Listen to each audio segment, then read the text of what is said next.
Picture this, it's 1992 and you're popular artist Jim Valentino, and you have just hitched yourself to the all-new, all-edgy Image Comics. Game changers who brought you Todd McFarlane's Spawn, Robert Kirkman's Invincible, and Eric Larson's Savage Dragon, and much, much more. But it's not enough to just stand amongst these giants, you have to stand out. But how?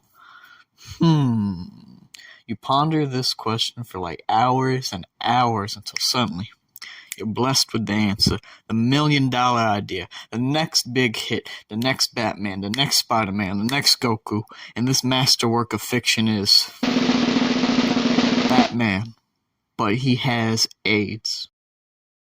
This is the story of one of my favorite guilty pleasure comics, ShadowHawk.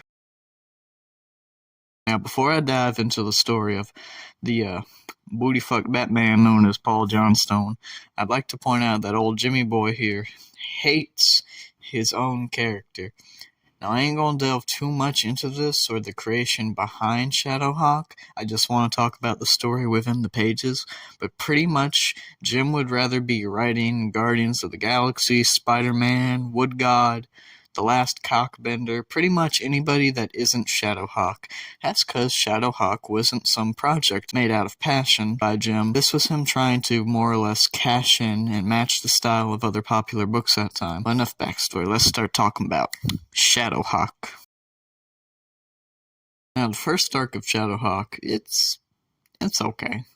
It's one of the arcs of all time. It exists. It's a very basic mystery surrounding this new vigilante who's appeared in town snapping criminals' spinal columns. Fucking awesome gimmick, by the way. Good job, Jim. And the supporting cast as they all try to uncover who ShadowHawk is whilst our titular hero deals with a superpowered protection racket. Its biggest problem is it feels like the story is being rushed so it can get to the next arc. Characters are introduced and after being cleared of any suspicion of being ShadowHawk get almost completely written out of the story. Meanwhile, Hawk gets into conflicts that require all focus to be shifted away from the mystery. Because it's so rushed, it actually ends in the next arc where we discover that ShadowHawk is disgraced DA Paul Johnstone, who's forced to confront the effects of his violent actions when he's confronted with a copycat vigilante who has been killing black people. At least he ponders it for all about 5 seconds, and then that gets immediately thrown away so he can fight the amazing Bulk. But hey, I'm getting ahead of myself. I've introduced things that I don't even want to talk about yet.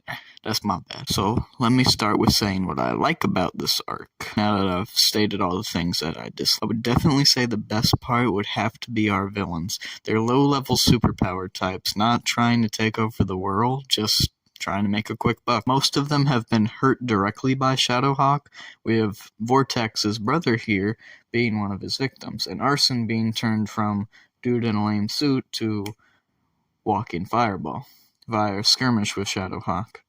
There's a real sense of camaraderie between them all as they struggle with day-to-day routines as well as forming stronger bonds, dealing with dudes like ShadowHawk and this one fucking loser with a dumbass name. Holy shit, I do not like this guy's design. Anyway, in a later part, Vortex almost loses her baby due to her recklessness and has to wind up saving other people and fixing her own mistake with help from everybody in the group. It's a very sincere scene that shows a lot of good, almost heroism from these scoundrel characters. I like it a lot. You also have moments like Blackjack and Arson becoming friends, and Arson having to overcome his own cowardice during the fight with this fucking loser. But it says a lot that the best parts of the introductory arc to the ShadowHawk comic don't involve ShadowHawk. It's not to say he's devoid of character or like he's the worst part or anything, because he has good moments. It's nice seeing him brood, has good fights spaced out between the issues.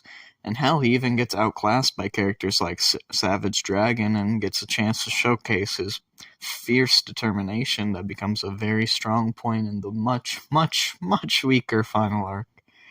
Also, it is nice seeing a character opposed to killing but willing to do it if the situation calls for it. It's a nice contrast to certain other superheroes.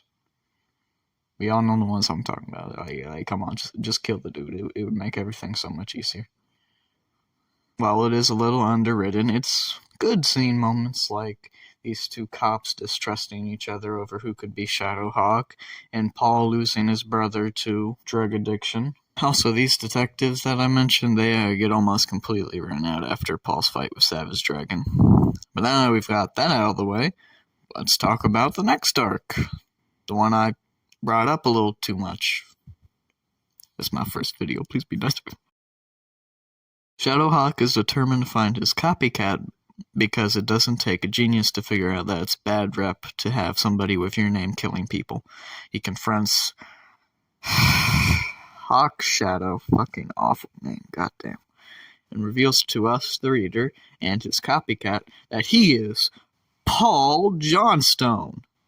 Which y'all already know, because I did not care enough to mention this later.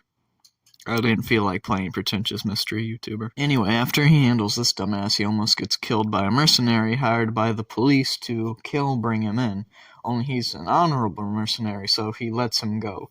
And the police are immediately fired because you cannot hire mercenaries to kneecap civilians. What's wild is later on, the police chief that hired him, they try to make us feel sympathetic for doing this, but it's like, how? Like, the dude hired a fucking mercenary to go kneecap a random defenseless woman. I am obviously not going to feel bad just because, vigilante justice is morally gray. Motherfucker, that woman can't walk. The one plus side to this arc is now that the cat's out of the bag, Paul can actually get more characterization. We learn more of the people who trained him and helped him become ShadowHawk, and that his origin is... oh god. The mob kidnapped him for not being on their payroll when he was a DA and injected him with AIDS. So he had to quit after he got too many stares and punched a guy for making disparaging comments about his condition. Yeah, it's about as dumb as it sounds and creates a major issue where outside of Paul's stunning determination and bravado, which I'll get into later, I'll get into it, he's very one-note, almost always doom and gloom about his condition, never talks about anything other than AIDS, crime, death, killing, or dying of AIDS. Now, granted, that is an important part of his character, he's going to mention that stuff a lot, but it's almost every single thing he talks about.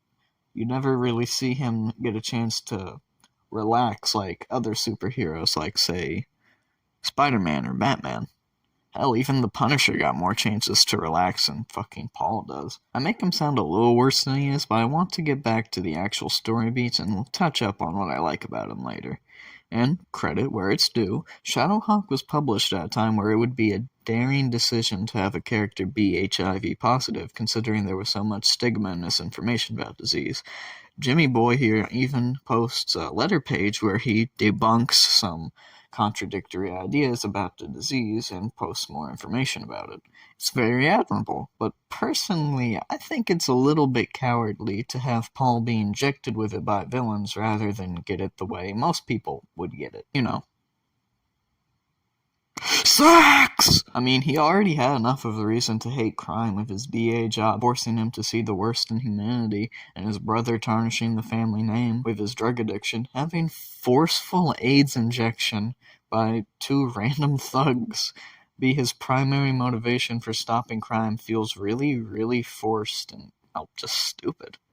This arc wraps up with a battle between the Protection Racket and Hawk, as well as a battle against an alien kidnapping ring, which has something to do with a random throwaway issue earlier.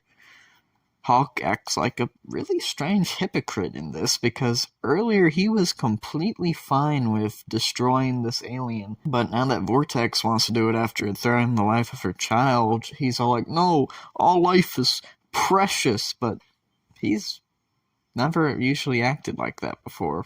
In fact, if he believes that, he really shouldn't go around snapping people's spinal column. Anyway, after a big fight and some nice melodrama between Vortex, her baby daddy, and Blackjack and the group, and ShadowHawk himself, the best part of the series, the villains, leave the title. It's not the most well thought out arc, especially after how underwhelming the mystery arc was, but it is nice to have Paul get a chance to have so much character after being a blank slate for so long. And the focus on the villains this arc was welcome. It was nice. Besides, the best part is the next arc is actually the best arc. Unfortunately, it also ties into the worst. Throughout this video, I've tried to avoid mentioning the art, wanting to save it for this part specifically because, in my opinion, this is not only the best ShadowHawk story, but the best art with ShadowHawk. Now, don't get me wrong, ShadowHawk in general has very strong art. Valentino is clearly inspired by mid-70s Bronze Age Marvel artists, and it really shows with his approach to drawing the city, characters, and action sequences. There's some moments where it really feels like it came right out of, say, Shang-Chi or Iron Fist with Hawk's martial arts prowess. And there's some really great imagery during his battle with Hawk's shadow and a flashback to his forced age injection. God, I hate saying that. In fact, I'd say that issue alone has some of the best art in the series. After that, we also have some guest artists like Rob Liefeld come in during the run. But images of ShadowHawk, drawn by Keith Giffen, most known for co-creating Lobo, has this really dynamic, messy quality to it that really helps sell the brutality of the action. Very unique in a title whose art almost seems to be shifting from extreme to extreme with each issue. The vibrant colors, unconventional sound effects, and panel layouts make this free-issue arc possibly the highlight of the entire series. Every punch and kick feels really weighty. There's this huge sense of menace to the main villain Paul goes up against because he really is hard to take down. And surprisingly, the art works really well for somber moments too, like our finale. The story itself isn't half bad either. It pits Hawk against this Hulk Deadpool sort of guy. I don't know, I don't care about him outside of this, and neither did Image apparently, as he tries to protect mob boss Don Sarcoma, who in his dying days wishes to snitch on the whole criminal organization in the city, whilst also having to combat various criminal organizations trying to kill the mob boss. It's great reading Paul struggle between his hatred of the same kind of criminals that put him in his situation and having to protect them for what he knows is the greater good. Even ends on a somewhat melancholic note as Paul gets so caught up in fighting this big purple bastard he lets another assassin kill Sarcoma. It's shocking and somewhat profound seeing Paul lose after struggling so defiantly against all odds. I would go so far to say it's a poignant commentary on Paul's own terminal predicament. That and Trencher, our main villain for this 3-issue arc, is really good. He's a little more offbeat and we get some interesting dialogue between him and the psychic entity that possesses him. He's very funny in the way similar to Lobo or Deadpool, but he's also much more of a physical threat than either of those characters. Like, he shows up, and it's a huge problem. He has a gun that can wreck police cars and everything. Pretty much a minigun in the shape of a revolver can hit like a tank, and he's up against Paul, a random dude with a metal helmet. It really sells some of the action scenes where you can really tell he's afraid to die going up against this big, intimidating bastard. I think that this 3-issue arc really highlights what I personally like about ShadowHawk. It's B-grade violence and edge contrasted against a somewhat adult point of view regarding death that carries over even into its worst moments. Now that that's out of the way, it's time to talk about what's undoubtedly the worst arc of the entire comic, and probably one of the most silly arcs in any comic ever, and what I named the video after. Now, for the pros of this storyline, Paul gets some good writing for once, really highlighting what I said earlier about his mortal dilemma. The art's good, and there's a surprisingly well-handled sense of futility in his quest. It's very nice. That is all the pros. Everything else is a negative. Everything! Now, to even read the finale of ShadowHawk, you have to go and pick up ShadowHawk Gallery, a fucking literal gallery with only about 4 pages of actual story. The main plot will not make sense unless you hop over to this comic that is sold entirely separate from the main series, and then you have to hop over not to the next issue. No, you have to hop over to issue 0, which came out after issue 11, and only then can you read the fucking story arc. as it continues in issue 12. Oh, that's not to mention that my favorite story arc is set apart in its own fucking separate miniseries, and it's just 90s comics, I love and hate you so much. Anyway, this story arc gets too stupid for me to talk about in broad strokes, because there's something bad in almost every single issue for me to bring up. So let's start with Trencher. That's the big bad from my favorite arc of the miniseries I brought up earlier, was about the psychic force that seems to be following him, known as Phoebe. Phoebe feels bad after the fight with ShadowHawk, since he's not only dying of AIDS, but also got his ass beat for about 3 issues. So she decides to go help/possess ShadowHawk, so that together they can find the cure for AIDS by visiting superheroes.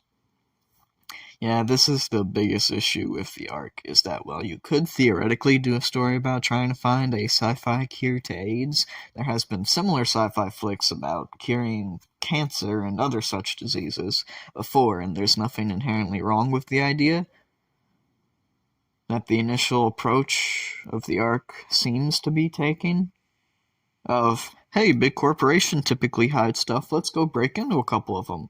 But instead of doing that and keeping it contained within the comic itself, it turns into across the AIDS-verse, with Hawk visiting other Image comic book characters each issue, asking if they have the cure to AIDS, getting depressed when they say no, and then going to meet some other character. And if you think that's too stupid to be true, well, let's have a look at the issue immediately after Gallery, where we go meet our friends at Bloodstrike, a superhero military strike team, who tempt ShadowHawk with the promise of finding a cure and enlist him to go stop a fucking AIDS nuke. A nuke literally made out of AIDS that will spread AIDS through the fucking ground and air.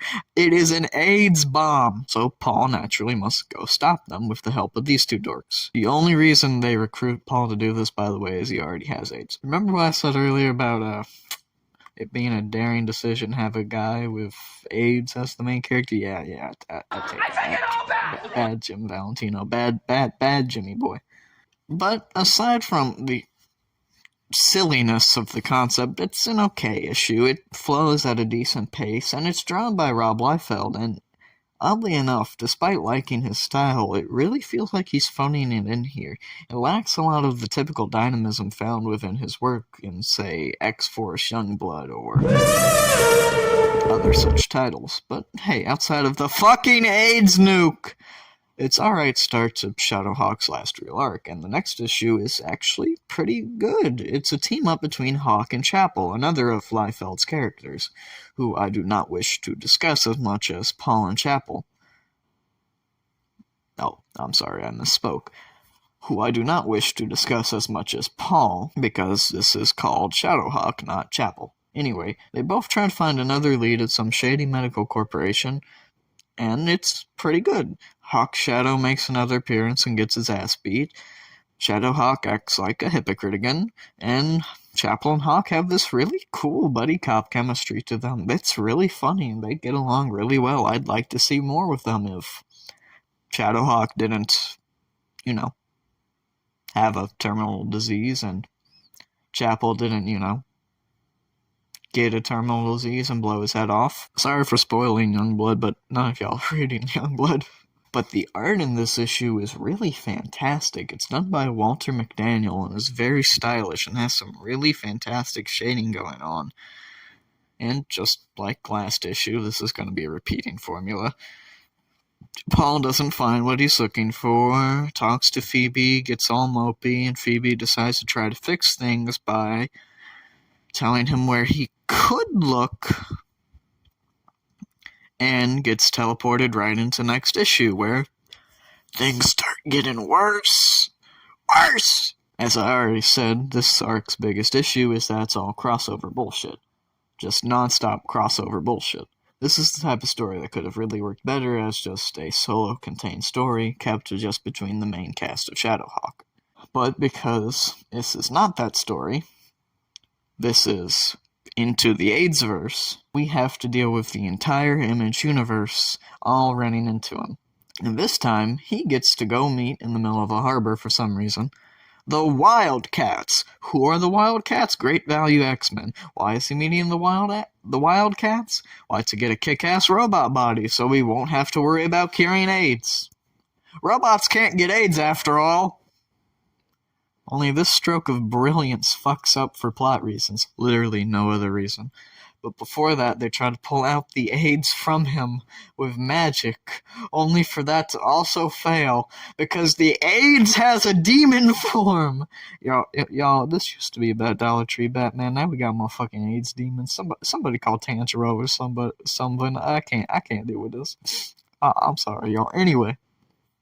Hawk gets his OG body back, mopes a little, takes his meds, and with help from Phoebe, my favorite non-character in all of fiction, he realizes the only thing that can work now is he has to go back in time and stop AIDS from happening. Yeah, that's the next big plan to do that stupid turkey movie, but with AIDS instead of taking turkey off the menu. Anyway, Phoebe uses her plot no jutsu to transport him to 1963 to meet some boring Alan Moore characters, and discovers that AIDS was actually an invention by ex-Nazi supervillain Comrade Cockroach.